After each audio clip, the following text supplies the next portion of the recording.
السلام علیکم ناظرین کرام، آج جو واقعہ آپ کی خدمت میں پیش کرنے جا رہی ہوں یہ 4000 قبل مسیح میں رونما ہوا تھا۔ یہ وہ دور تھا جب طاقتور حکومت کرتے تھے اور کمزور غلامی کی زندگی بسر کرتے تھے۔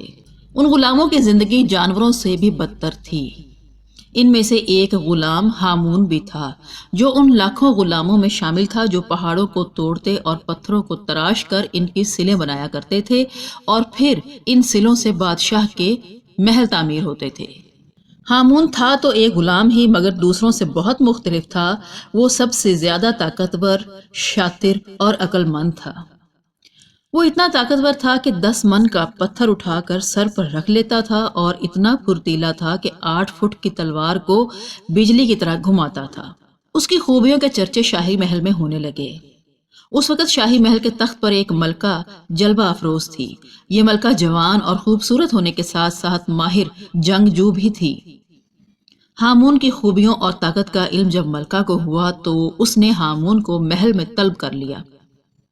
ملکہ نے ہامون کی طاقت کا امتحان لینے کا فیصلہ کیا اور ایک بڑے میدان میں ایک خون خوار شیر کو نہتھا چھوڑ دیا۔ مضبوط جسامت کے مالک ہامون نے بڑی دلیری کے ساتھ شیر کا مقابلہ کیا اور چند ہی منٹوں میں شیر کو موت کے گھاٹ اتار دیا۔ پورا میدان جو کہ لوگوں سے کھچا کھچ بھرا ہوا تھا ہامون کی بہادری اور طاقت کے گن گانے لگا۔ ملکہ نے ہامون کو اپنے خاص لوگوں میں شامل کر لیا۔ اب ہامون غلاموں کے ساتھ پتھر توڑنے کی بجائے ملکہ کی فوج کا حصہ بن گیا۔ ہامون کی تربیت شروع کر دی گئی۔ اسے تلوار بازی اور جنگی مہارتیں سکھائی جانے لگیں۔ ہامون نے بہت جلد تلوار بازی اور جنگی مہارتیں سیکھ لیں۔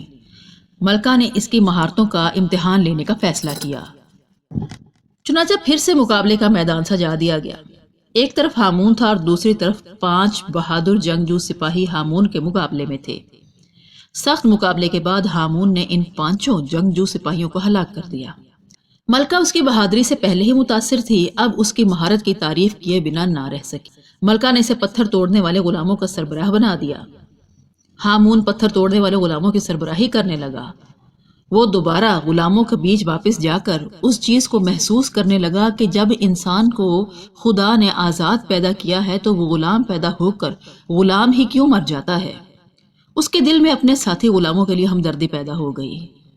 وہ ان غلاموں کے لیے دل میں نرم گوشہ رکھتا تھا، ان سے ان کی طاقت سے زیادہ کام نہیں لیتا تھا، جس کی وجہ سے غلام اس کی بہت زیادہ عزت کرتے تھے اور ہر حکم بجا لاتے۔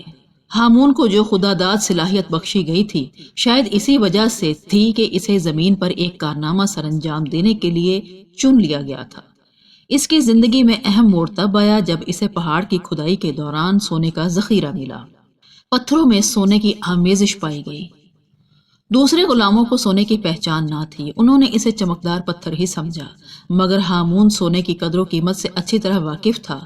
دیگر غلاموں کی لا علمی اور اپنے علم کو استعمال میں لا کر اس نے اپنے ذہن میں ایک منصوبہ بندی کی اور اسے عملی جامہ پہنانے کا سوچ لیا۔ اسے اپنا مستقبل تابناک ہوتا دکھائی دینے لگا۔ اس کے پاس لاکھوں معصوم مگر جانوروں جیسی طاقت رکھنے والے غلام اور ہزاروں ٹن سونا تھا۔ اسے اپنا خواب حقیقت کا روپ دھارتے ہوئے دکھائی دینے لگے۔ ہامون نے اپنے غلاموں سے کہا کہ پتھروں میں موجود یہ سنہرے ذرات الگ کرو، لہٰذا غلام سونے کو پتھروں سے علیحدہ نکال کر ایک غار میں جمع کرنے لگے۔ ہامون نے سونے کو پگھلا کر اس کی اشرفیاں اور اینٹیں بنانا شروع کر دیں۔ ہامون یہ کام انتہائی رازداری سے سر انجام دے رہا تھا۔ ملکہ کو اس بات کی خبر نہ تھی کہ ہامون کو بہت سارا سونا ملا ہے اور وہ کوئی کارنامہ سر انجام دینے جا رہا ہے۔ ہزاروں ٹن سونا غلاموں نے غار میں بھر دیا۔ اس کام میں انہیں کئی مہینوں کا وقت لگا۔ سونا جمع کرنے کے بعد ہامون نے زمین پر اپنی بادشاہت قائم کرنے کا فیصلہ کیا، لہٰذا اسے ایک ایسی جگہ درکار تھی جو محفوظ ہو اور اسے دنیا کی کوئی فوج فتح نہ کر سکے۔ ایک طویل تلاش کے بعد اسے سرسبز اور اونچے پہاڑوں کے بیچ ایک بہت بڑی وادی مل گئی۔ یہ وادی اتنی بڑی تھی کہ اس میں لاکھوں لوگوں کا شہر بسایا جا سکتا تھا۔ اس وادی میں پہلے ہی ہزاروں خانہ بدوش آباد تھے جو قریبی جنگل میں شکار کر کے اپنا پیٹ پالتے تھے۔ یہ وادی قدرتی حسن و جمال سے مالا مال تھی۔ یہاں پر وافر مقدار میں پانی تھا جو آبشاروں کے ذریعے پہاڑوں سے نیچے آتا تھا، لیکن اس پانی کو ذخیرہ کرنے کا کوئی انتظام نہ تھا۔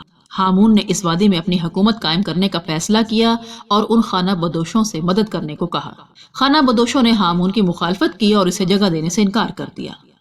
ہامون اپنے غلاموں کی فوج لے کر ان پر حملہ آور ہو گیا۔ خانہ بدوشوں نے جب اپنے مقابلے میں طاقتور فوج کو دیکھا تو ہامون کے آگے گھٹنے ٹیکنے پر مجبور ہو گئے اور جان کی امان پا کر وہ جگہ چھوڑنے پر راضی ہو گئے، مگر ہامون انہیں اپنے ساتھ ملا کر ان سے کام لینا چاہتا تھا۔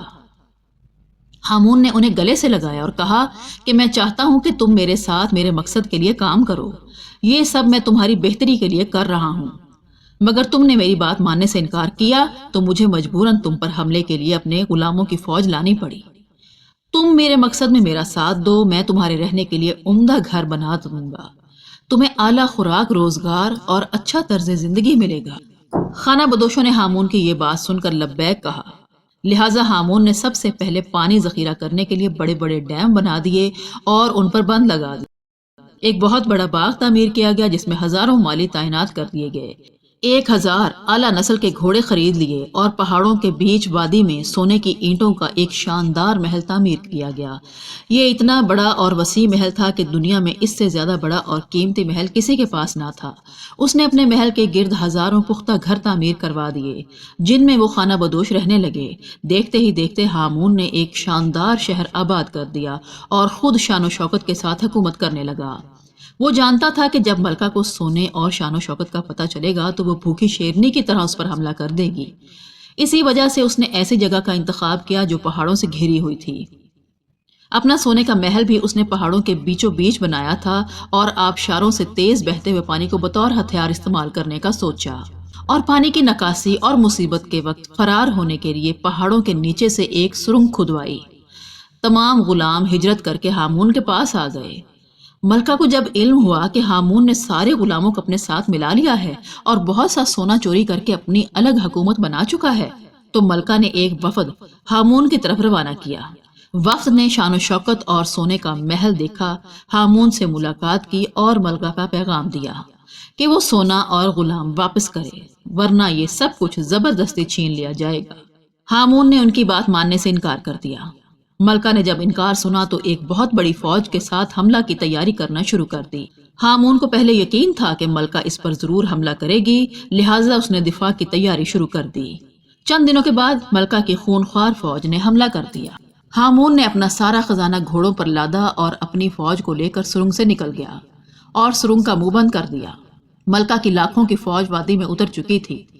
تب ڈیموں پر تعینات غلاموں نے پانی چھوڑ دیا۔ پانی اتنی تیزی سے نیچے آیا کہ دیکھتے ہی دیکھتے پوری فوج کو ڈبو دیا۔ پانی نے فوج کو واپس نکلنے کا راستہ نہ دیا۔ ڈیم خالی ہو گئے مگر وادی پانی سے بھر گئی۔ زیادہ تر جنگجو ڈوب کر ہلاک ہو گئے۔ جن سپاہیوں کو تیرنا آتا تھا وہ تیر کر نکل گئے مگر ہامون کی فوج کا نشانہ بن گئے اور کچھ جان بچا کر بھاگ گئے۔ ملکہ کو ناکامی ہوئی۔ ہامون نے سرنگ کا منہ کھولنے کا حکم دیا اور سارا پانی سرنگ سے باہر نکل گیا اور پھر وادی خالی ہو گئی۔ غلاموں نے دوبارہ محل کی صفائی کر دی اور اجڑے ہوئے باغ کو بسایا۔ ہامون نے اپنی عقل استعمال کر کے اپنا ملک بچا لیا۔ دنیا کے بہت سے لوگ یہاں آ کر آباد ہونے لگے۔ ہامون ہر آنے والے کا استقبال کرتا، انہیں رہنے کے لیے گھر دیتا اور روزگار بھی مہیا کرتا۔ کچھ ہی سالوں میں وہ شہر کا ایک بہت بڑا ملک بن گیا۔ ہامون زمین پر سب سے زیادہ طاقتور بادشاہ بن چکا تھا جس کے پاس دنیا کی سب سے بڑی فوج تھی۔ ہامون اور اس کی نسلوں نے ہزاروں سال تک بڑی شان و شوکت کے ساتھ حکومت کی۔ کچھ ہی عرصے بعد ہامون نے ملکہ کا تخت بھی چھین لیا اور اس کے ملک پر قبضہ کر لیا، اور یوں بادشاہ ہامون اور اس کی نسل نے ہزاروں سال تک اس ملک پر حکومت کی۔ مگر وقت کے ساتھ ساتھ ڈیم تباہ ہو گئے، محل کی اینٹیں چرا لی گئیں اور باغ اجڑ گئے۔ یوں وقت نے ایک شاندار سلطنت کا نام و نشان مٹا دیا، مگر تاریخ کی کتابوں میں لکھا گیا کہ کس طرح ایک غلام نے بادشاہی کا سفر طے کیا اور کیسے ایک شاندار حکومت قائم کی۔ تو محترم ناظرین کرام، یقیناً آپ کو یہ ویڈیو پسند آئی ہوگی۔ ویڈیو کو لائک کر دیں، چینل کو سبسکرائب کر دیں اور بیل آئیکن کو دبا دیں اور اپنی رائے کا اظہار کمنٹ سیکشن میں ضرور کریں۔ جزاک اللہ۔